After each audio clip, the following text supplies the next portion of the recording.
தென் சங்க காலத்தில் தங்கள் கொடைத்திறனால் மிகவும் புகழ்பெற்ற கடேழு வளர்களை பற்றி தெரிந்து கொள்ளலாமா?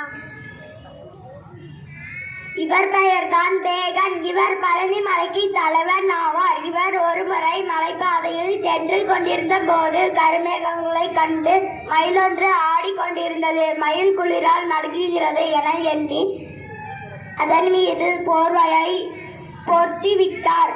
இதனால் மயிலுக்கு போர்வை தந்த வள்ளல் என அழைக்கப்படுகிறார்கள். இவர் பெயர்தான் பாரி. இவர் பருவமலைக்கு தலைவன் ஆவார். இவர் படகுக்கு கொம்பின்றி தவித்த முல்லை கொடிக்கு தன் ஏறி வந்த தேரின் நிலை கொடுத்தவர். இதனால் இவர் முல்லைக்கு தேர் கொடுத்த பாரி என அழைக்கப்படுகிறார். இவர் பெயர் தான் அத்தியமான். இவர் தகடூர் மலையை ஆட்சி செய்தவர். இவர் தன் நாட்டு மலை ஒன்றில் இருந்து நெல்லிக்கனி ஒன்றே பெற்றார். அது இறப்பின்றி மனிதரை நீண்ட நாள் வாழ வைக்கும் அதிசய கனி. அக்கனியை தாமே உண்ணலாம். ஔவையாருக்கு கொடுத்த அழியா புகழ் பெற்றவர்.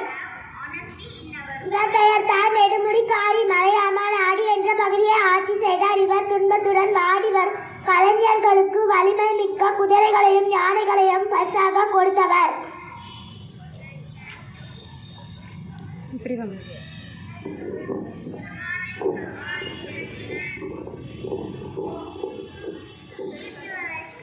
இவர் பெயர் தான் ஆயனிரன். இவர் பொதிய மலையை ஆட்சி செய்தார். நீல நிறமுள்ள நாகம் ஒன்று இவருக்கு ஓர் அரிய ஆடையை எடுத்தது. நாகம் கொடுத்த ஒளிமிக்க ஆடையை இவர் ஒரு மரத்தின் அடியில் இருந்த சிவபெருமானுக்கு அளித்தாராம்.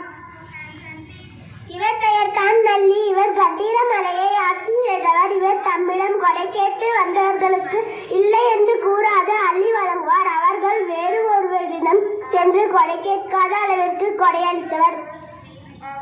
இவர் பெயர் தான் ஓரி. இவர் கொல்லிமலையை ஆட்சி செய்தவர். இவர் வில்லைகளில் வலிமையானவர். இவர் வறுமையில் வாடிய பாணர்களுக்கு விரும்பினை அளித்து அவர்கள் பசிய போக்கிய வள்ளல். நன்றி.